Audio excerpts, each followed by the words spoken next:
Son las 8 de la mañana, ya de vuelta, y sí tenemos que abordar el tema del día. Desde muy temprano le dábamos a conocer que hoy precisamente a nivel internacional se celebra el Día del Discapacitado. ¿Por qué? Para crear conciencia, sí, para crear esos espacios de inclusión a estas personas que en muchos países aún tienen muchos desafíos que soportar. Hablamos también de la situación en Latinoamérica y también aquí en Guatemala respecto a las personas con discapacidades, y esta mañana le damos la bienvenida a nuestros invitados. Está con nosotros Ana Berta Aguilar del Consejo Nacional para la Atención de las Personas con Discapacidad, la CONADE aquí en Guatemala. Ana Berta, muy buenos días y gracias por estar con nosotros. Buenos días, María René. Y también tenemos a Santiago Santos, el representante de la Secretaría Técnica de Discapacidad del Ecuador. Santiago, muy buenos días y gracias por estar acá.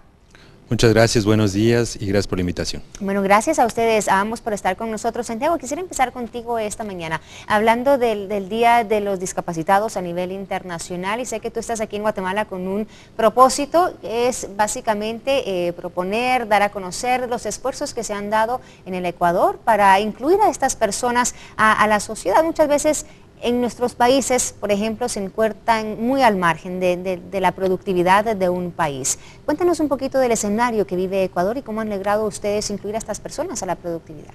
Bueno, una vez más ratificando, dando las gracias por la invitación a este programa, a este espacio, y justamente para poder compartir la experiencia que tuvimos como en Ecuador. En el año 2008, a través de la ratificación de la Convención de las Naciones Unidas y con el vicepresidente Lenín Moreno, que padecía de una discapacidad física, fue que se impulsa esta gran campaña que es Manuel Espejo, donde nosotros no sabíamos dónde estaban las personas con discapacidad, cuáles eran sus necesidades y cómo ubicarlas. Empieza un gran despliegue a través de diferentes organismos para poder llegar a cada uno de ellos y hacer un estudio biopsicosocial. Fueron equipos de genetistas, psicólogos, militares, justamente para poder identificarlos, visualizarlos, ver cuál era su situación de la discapacidad y también ver cuál era su condición social. Juntando estos dos parámetros, pudimos llegar con diferentes atenciones en el Ecuador. Yo creo que, perdón que te interrumpa, pero eso creo yo que es lo principal, ¿no? Visualizar a la población con discapacidad, porque a raíz de eso se inician otros procesos de ayuda para estas personas, si no uno dice, ¿de dónde comienza? Justamente tenemos que visibilizarlos. El caso de Ecuador no es muy diferente al caso de otros países, donde encontrábamos a las personas con discapacidad en culleras, en conejeras, amarradas a las camas laceradas, y justamente por eso es sumamente importante trabajar en la inclusión de las personas con discapacidad. Perfecto, Ana Berta, cuando escuchas esto, lo que ocurre en Ecuador, y voy a parar en este punto porque me parece un punto muy importante, Ana Berta, que estábamos discutiendo aquí hace unos minutitos, la importancia que también hay en Guatemala de empezar a visibilizar a esta población con discapacidad, porque actualmente no tenemos una cifra o datos exactos. Así es, María René. En Guatemala, el Consejo Nacional para la Atención de las Personas con Discapacidad, con base en la Convención sobre los Derechos de las Personas con Discapacidad, estamos incluyendo a la población con discapacidad como lo dice la Convención, como sujetos de derechos. La población con discapacidad ya no tiene que seguir siendo visibilizada por la sociedad como personas a quien tenemos que hacerles un favor, como personas a quien tenemos que darles una asistencia. Más bien estamos exigiendo que a las personas con discapacidad se nos vea como sujetas de derechos y capaces de contraer obligaciones. Si bien es cierto que no contamos con una estadística, no contamos con el registro de la población con discapacidad, partimos de la base que sugiere la Organización Mundial de la Salud, el Banco Mundial, que un 15% de la población en cada país vive en condiciones de discapacidad.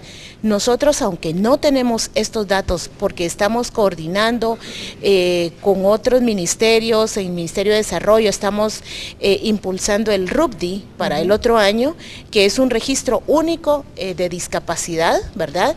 Estamos impulsando para focalizar a la población con discapacidad. Sin embargo, estamos realizando trabajo de campo a nivel nacional con el impulso de la Política Nacional en Discapacidad. Nosotros estamos cubriendo los 22 departamentos a través de los monitores, los promotores de la Política Nacional en Discapacidad, y sí hemos focalizado ya población con discapacidad en condiciones de pobreza y de pobreza extrema. Perfecto. Bueno, Santiago, si nos hablas un poquito también acerca de los otros avances que se tuvieron a través del programa que lanza Ecuador, o sea, reconocen a esta población y a raíz de eso se vislumbran otros programas, otro tipo de atenciones para las personas. ¿Qué se ha logrado en el Ecuador? Justamente, una vez que fueron identificados, procedimos a la fase de respuesta. ¿Cuál fue esa fase de respuesta? Justamente poder llegar con 600.000 ayudas técnicas para estas personas. Generamos vivienda, 11.000 viviendas, equipadas 9.600 de ellas. Generamos el bono Joaquín Gallegos Lara, que es un expendio económico de $240 para las madres cuidadoras. ¿Con qué fin? Justamente para que les puedan atender y cuidar a los niños con una discapacidad severa y no tengan que dejarlos amarrados, encastrados dentro de su hogar. Paralelamente, una vez cumplida esta fase de respuesta, aparte de todas las ayudas para lo que es la inclusión educativa a través de tecnología, ayudas visuales, prótesis y órtesis, donde desarrollamos 3 centros, pasamos a una fase mucho más importante, que es la inclusión comunitaria de las personas con discapacidad. Bien lo dice la Convención, nada para nosotros sin nosotros. Y justamente por eso hay que trabajar a nivel comunitario, para poder identificar y saber cuáles son las necesidades, generar planes de acciones con las personas con discapacidades y a niveles institucionales articularnos todos, que es lo que tenemos ahora en Ecuador, que son las redes intersectoriales, donde podemos trabajar en conjunto para poder abordar ese plan de acción. Con eso se optimizan recursos, se atiende a la población de una manera mucho más eficiente. Perfecto, Norberta. Todo lo que menciona Santiago lo quisiéramos tener aquí en Guatemala, ¿verdad? Toda esa ayuda que se está dando, pero ¿cómo comenzamos a desafiar esos obstáculos con los que hemos contado en el país por ya décadas? ¿Cómo empieza uno, Ana? Bueno, nosotros realmente estamos haciendo justamente algunas de las acciones que ya Ecuador está haciendo. Como lo mencionaba Santiago, nosotros estamos haciendo el trabajo comunitario a través de las comisiones departamentales de discapacidad, a través de las comisiones municipales de discapacidad, que seguimos la misma estructura, como tú bien sabes, de la Ley de Consejos de Desarrollo, la Ley de Descentralización y por supuesto con el base en el Código Municipal. Nosotros realmente estamos, nuestro trabajo es altamente político, es altamente técnico, porque nosotros como ente asesor, impulsor y coordinador de políticas públicas, más bien lo que estamos refiriendo es que sea el Estado, a través de todos sus ministerios, quien asuma el tema de los derechos de la población con discapacidad en salud, en educación, y estamos trabajando precisamente con la población con discapacidad que participe, que interactúe, que presente sus necesidades a través de los CODEDES, los consejos departamentales de desarrollo, a través de los COMUDES, los consejos municipales de desarrollo, porque como bien dice la Convención, que las personas con discapacidad debemos ser consultadas en planes, programas, proyectos, porque no puede planificarse nada acerca de nosotros sin nuestra participación ciudadana.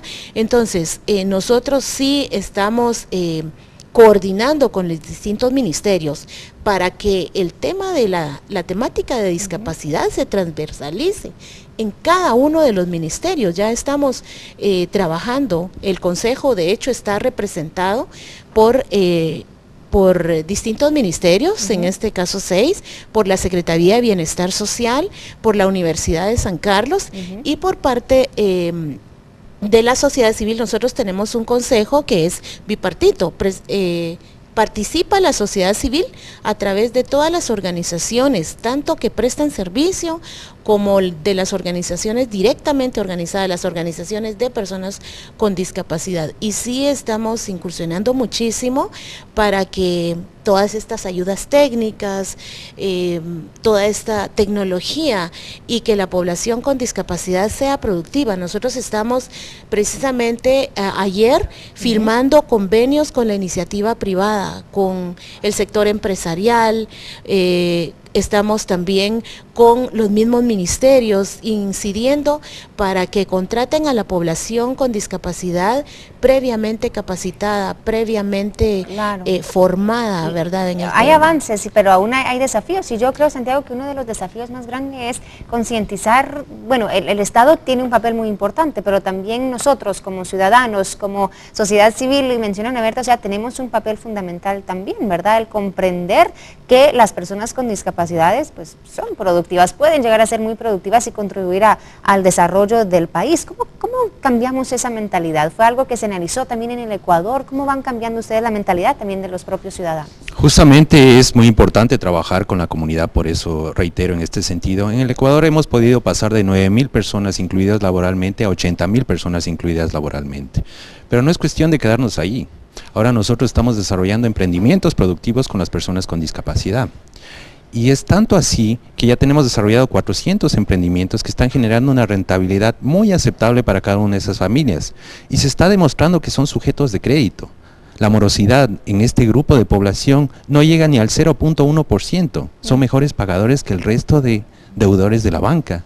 Y eso nos está dando mucho incentivo para seguir desarrollando estas propuestas. Y es por eso que nosotros también venimos a compartir con otros países nuestra experiencia para que ellos puedan asumir en parte, o si les interesa, poderlos adaptar a sus regiones y así aprovechar las experiencias que ya tuvimos y optimizarlas al máximo en otros países. Tenemos experiencias muy interesantes, como por ejemplo en Uruguay, arrancamos con un pequeño municipio que se llama Artigas, y ahora ya tenemos Uruguay sin barreras. Ha instalado toda la estrategia, lo mismo ha sucedido en Perú, y esperemos que con Guatemala en un periodo muy corto tengamos la misma experiencia. Esperamos que sí, estas mesas técnicas y estas asesorías o presentaciones que ustedes vienen a dar a nuestro país sí se tomen en cuenta. Sabemos que CONADI trabaja muy arduamente para poder sí incorporar a las personas con discapacidad a la productividad de nuestro país. A ambos muchísimas gracias por haber estado con nosotros. Yo sé que hay muchos desafíos, temas pendientes también, la accesibilidad que hay a servicios por parte de personas con discapacidad que sí hemos abordado en otras ocasiones, Ana Berta, y sabemos que todavía hay muchos desafíos, pero les agradezco mucho a ambos por estar aquí con nosotros esta mañana. Muchísimas gracias a ustedes. Gracias a ustedes en casa. Lanzamos la pregunta del día para que también usted se incorpore, usted también sea parte de estos foros que abrimos todas las mañanas. ¿Cree que existen las condiciones necesarias para el buen desarrollo y desempeño de actividades de las personas con discapacidad? ¿Usted cómo ve el panorama para estas personas? ¿Usted como ciudadano qué está haciendo también para crear conciencia? Déjenos saber a través de nuestras redes sociales. Con esto nosotros vamos a una pausa y regresamos con mucho más enseguida. Especial de Guate está de moda, 5 de diciembre, en Viva la Mañana.